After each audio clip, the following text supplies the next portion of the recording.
Are you buying and riding the wrong bike?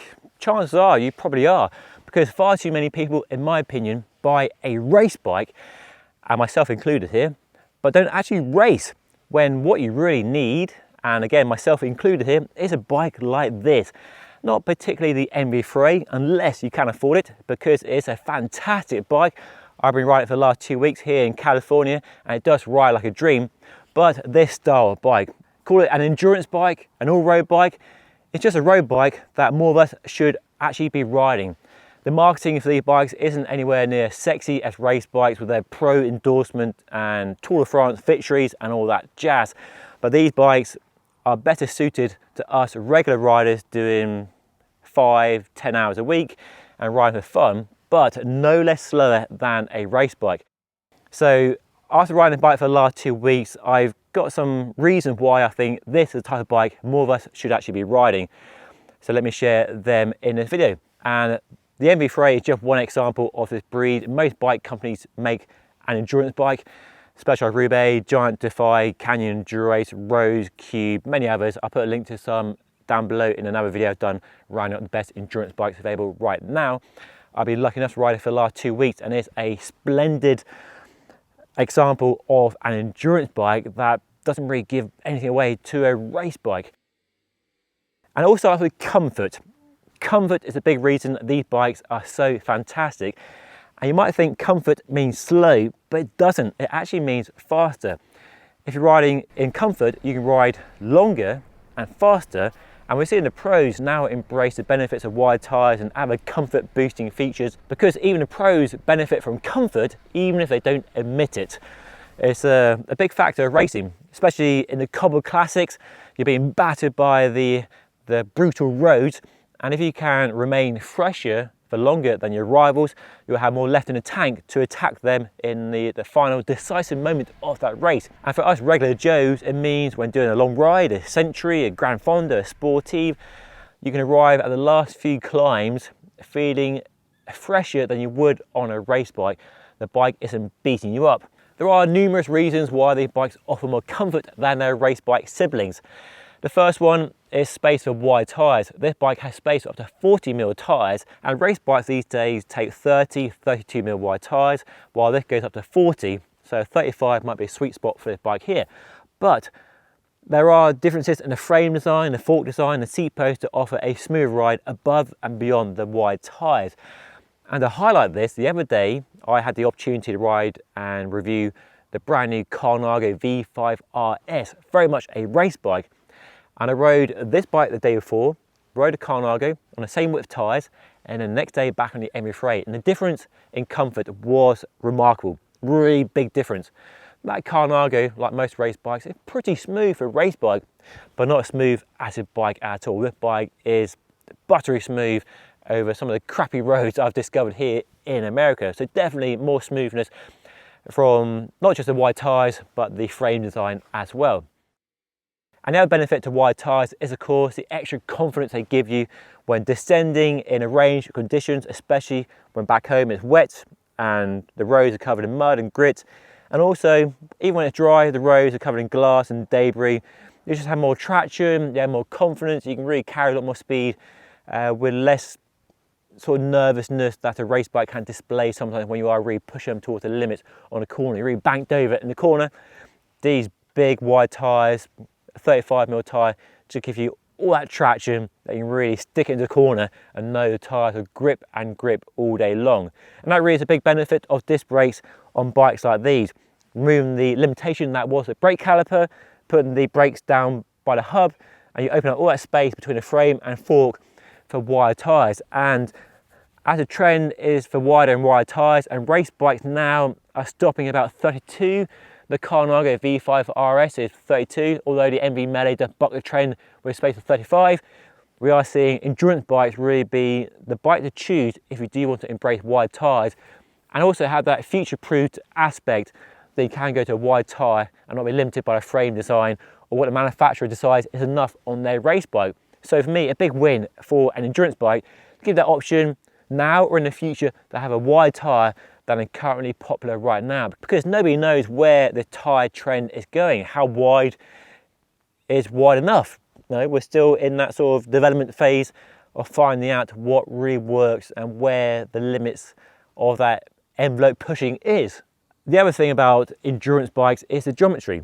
So we have a higher stack, so a taller head tube and a shorter reach, which means you can have the handlebars where you actually need them and not have an ugly stack of spacers, which I see far too many race bikes having. Tarmac SL8s, which are definitely not slammed. I know the pros aren't always slamming their bikes these days, but shows that higher is actually beneficial for comfort and possibly aero as well. But having a taller head tube and slammed with no spacers look better than a short head tube and lots of spacers, in my opinion. So the geometry is a bit more relaxed, the handlebars are a bit higher and closer to you, which makes riding a Century much more comfortable if you're only doing that sort of distance once a month or once a quarter, compared to pros who do it every single time they get onto a bike, pretty much. The other improvements are sort of wheelbase, the head angle, the fork trail, to give a more, should we say, measured ride. It's a bit more, it's slowed down a bit. It's not quite as nervous and twitchy and agile as a race bike, but it's not a lazy, docile, slow ride. It's still engaging, it's still fun to ride. You can still carve it through corners with all the accuracy of a race bike. It's just you don't have to be really tuned in to what a bike's doing. You can sort of switch off a bit, enjoy the views around you and know the bike will look after you. The other reason I like these bikes is they're just calmer and easier and nicer to ride, especially on rough roads that are new to you. The combination of the wide tyres, that more relaxed geometry, the extra comfort and compliance, that smoother ride, just makes them less twitchy, less nervous when you really push it on at speed, and just give you more confidence, just calm, sure-footed.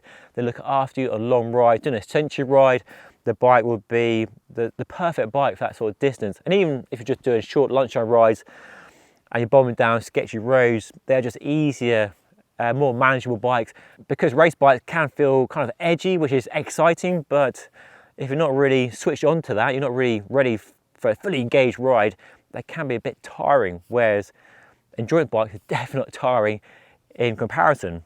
I often see comments that endurance bikes are slow compared to race bikes. I don't really know where this assumption comes from, because it's not based on my experience of riding bikes.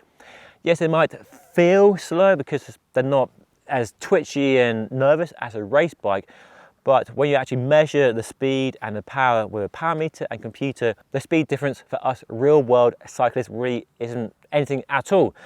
And in fact, I reckon these bikes are faster because they offer more comfort, so you carry more speed over crappy roads and can ride in the drops more of the time thanks to a higher front end. So if anything, I think endurance bikes for us regular cyclists riding at normal speeds and not racing are probably faster than race bikes, although the way the handling and the steering and geometry is slowed down, they can trick people into thinking they're slower than they actually are. The same reason that people think narrow tyres are faster than wide tyres, because you get more feedback through the bike, and that bumpy feeling people confuse for speed, but it's not. All that bumpiness is actually robbing you of speed and slowing you down.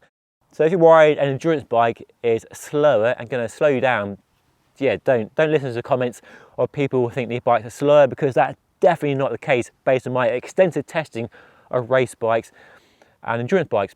Now, if you're racing, yeah, buy a race bike. But if you're not racing, you're riding for fun and enjoyment, then the bike isn't going to slow you down.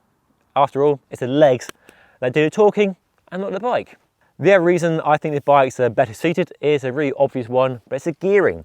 Race bikes are designed for going fast, and the gears are big chain rings, small cassettes for high speed action. But endurance bikes have lower gearing, and Shimano, probably not the best example of a brand really pushing real world gearing, but SRAM are doing some really exciting stuff with smaller ratio chain sets and bigger range cassettes, and we're now even seeing 1x13 become an option as well. So lower gears to really put emphasis on helping you climb big mountains, steep gradients without grinding a low cadence. You have the gears to allow you to spin up steep climbs. And people obsess far too much on high speed action, even if they're not a racer, but really you should focus on the climbing gears, because it's the climbs when you get found out, your fitness really becomes a limitation, as does the gearing on a bike. So have gears that allow you to spin up the climbs And if you're descending, just tuck and go aero, use that as a recovery. Don't worry about spinning the 5311 at 55k an hour, whatever the cadence speed works out at. So yeah, low gears, definitely a win on bikes like these. The other reason I think the bikes are better suited is they are more versatile as well. There's no agreed standard on just how versatile an endurance bike should be, but there are a few requirements in my opinion. First and foremost, fender mudguard mounts for year-round versatility, riding in the rain, winter training and all that sort of stuff. And then top tube mounts for bento bag, a third bottle cage mount on a down tube is really useful. And then you might have in-frame storage, which the MB Frey does offer, which I really like. All your tools and spare parts are tucked away in the down tube and not hanging off the bottom of the saddle. And some frames really boost versatility much more and some much less. So choose a bike based on how versatile you want it to be. And with endurance bikes getting ever wider tyre lengths, with 40 becoming the kind of standard right now, you do have the option, if you have the right sort of dirt and gravel where you live, to use it as a light gravel bike. I wouldn't use it as a gravel bike in the UK because gravel is too chunky, you need something much fatter. But if you have nice groomed champagne dirt perhaps, like you have in Vermont, then this bike with some 35, 36, 38 lightly treaded tyres could be a good option for mixed terrain riding. Instead of going to a gravel bike and working back from that, use this bike and work up to a light gravel bike. So yeah, a lot more versatile than a race bike.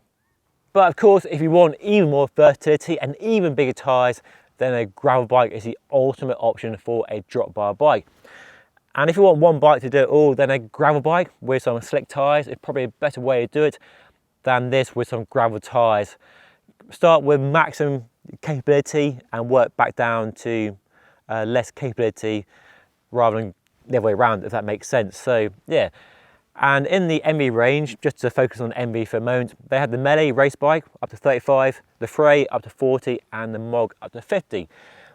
And with the introduction of the Frey, I can see the Melee getting racier and lighter and stiffer for racing in the future, because the Frey really is a sweet spot in the range right now.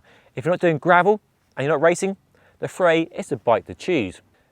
Anyway, that's my thoughts on buying and riding an endurance bike over a race bike. Do let me know what you think of this video and my tips by leaving a comment down below. And if you want to see some other endurance bikes, make sure to check out that video right there. And of course, if you want to see more content like this on a regular basis, make sure to hit that subscribe button down there. But I'm off for a ride around these amazing roads in Northern California. I'll catch you all again very soon. Thank you so much for watching.